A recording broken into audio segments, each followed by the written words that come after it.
It happened so fast, Naomi Harris barely had time to breathe.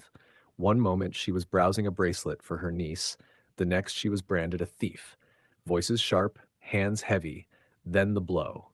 Officer Ethan Cole slammed her against the glass wall, the cold surface biting her cheek as steel cuffs snapped around her wrists.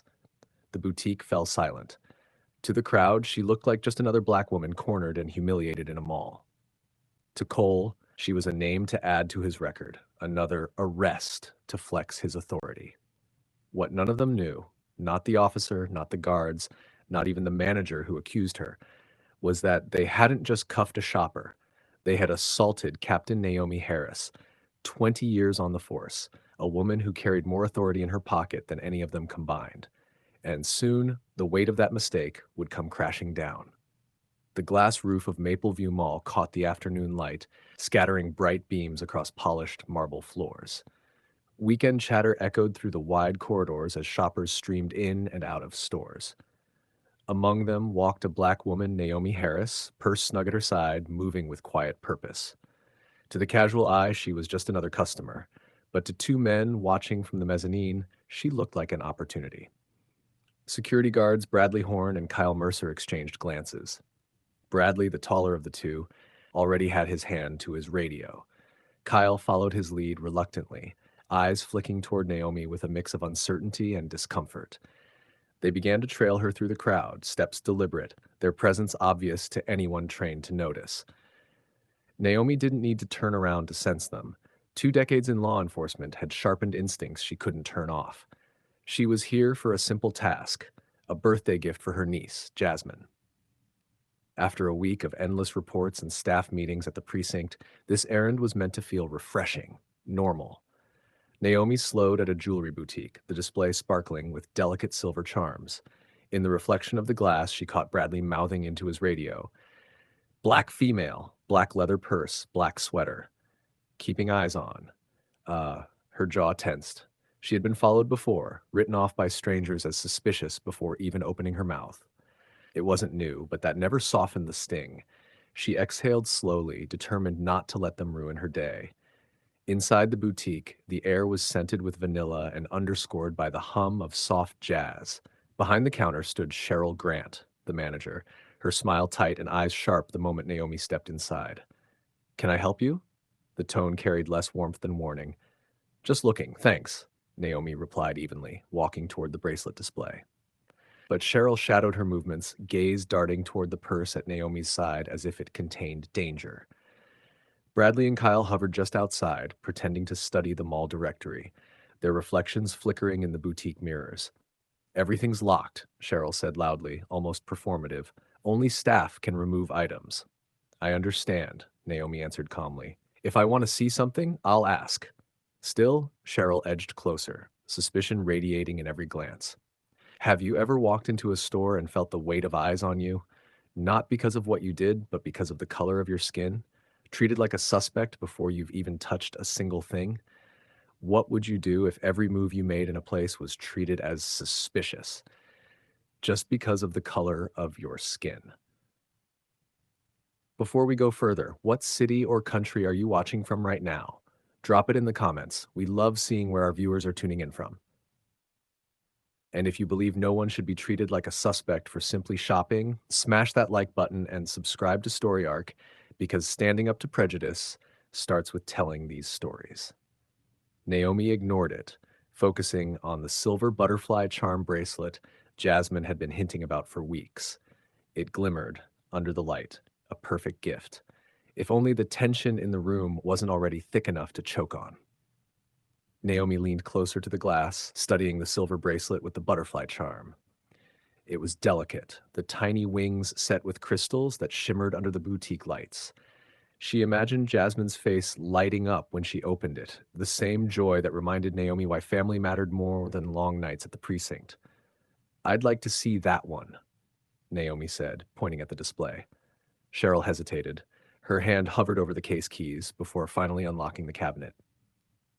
Naomi noticed the woman's fingers trembling slightly as she placed the bracelet on the counter. Her nervousness wasn't about the jewelry, it was about Naomi. "This is lovely," Naomi said softly, already reaching for her wallet. "But Cheryl's voice cut through the calm like a blade. Before we go further, I need to check your bag. The entire boutique seemed to freeze. Even the jazz faded beneath the silence. Naomi blinked, her body stiffening at the audacity of the request. "Excuse me," she asked, keeping her tone even. "A piece of jewelry is missing," Cheryl announced louder now, casting her eyes toward the entrance where Bradley and Kyle stood. "I saw you slip something inside your purse." Bradley stepped in immediately, his posture heavy with authority. "Ma'am, please cooperate. Empty your bag on the counter." His hand hovered over his radio as though preparing for a bigger show.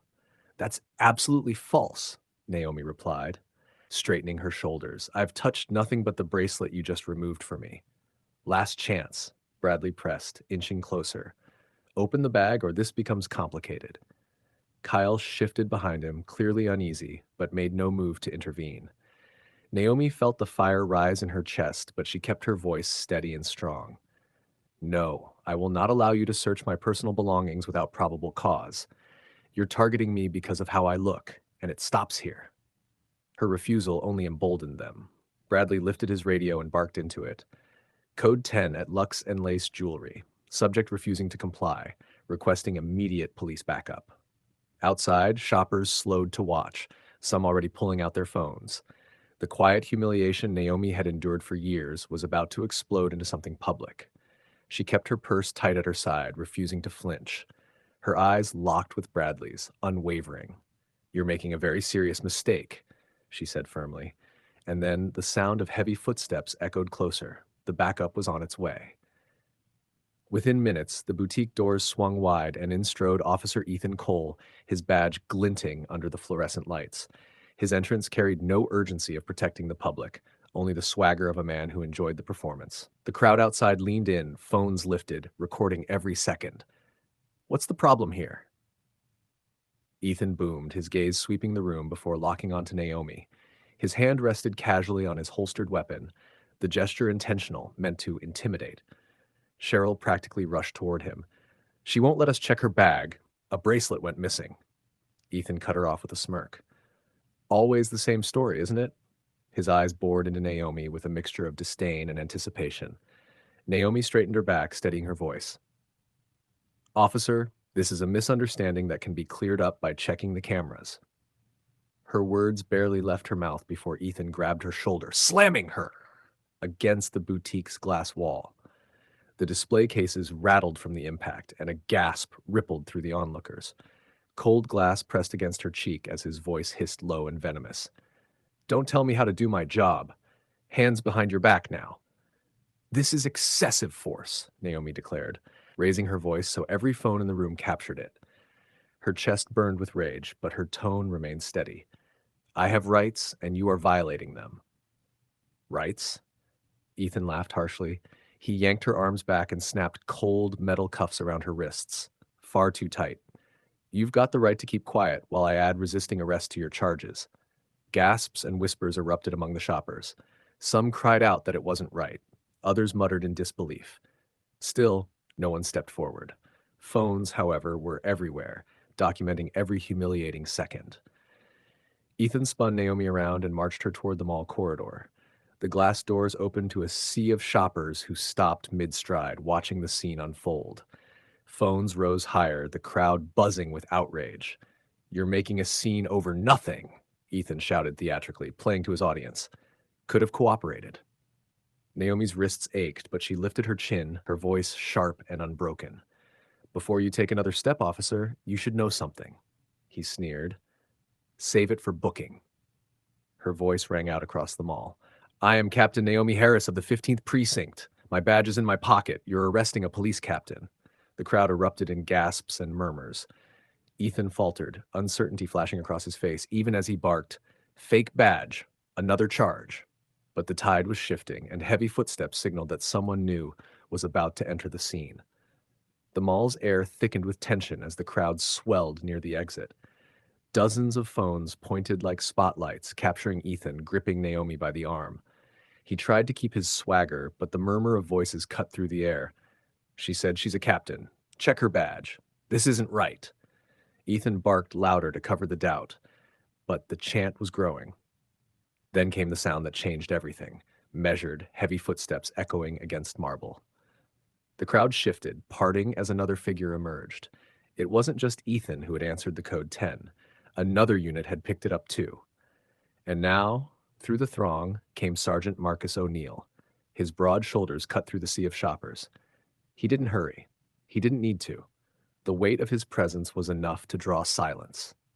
The years had marked his face, but his voice carried the calm authority of someone who'd seen every trick in the book.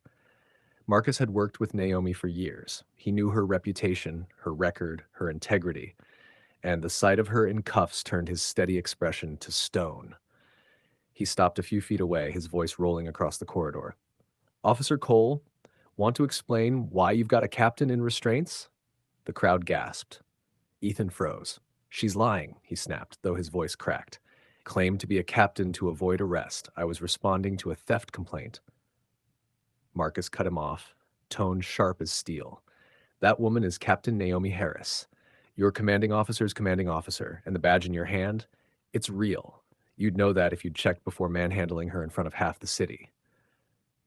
The corridor went silent, then exploded in gasps and shouts.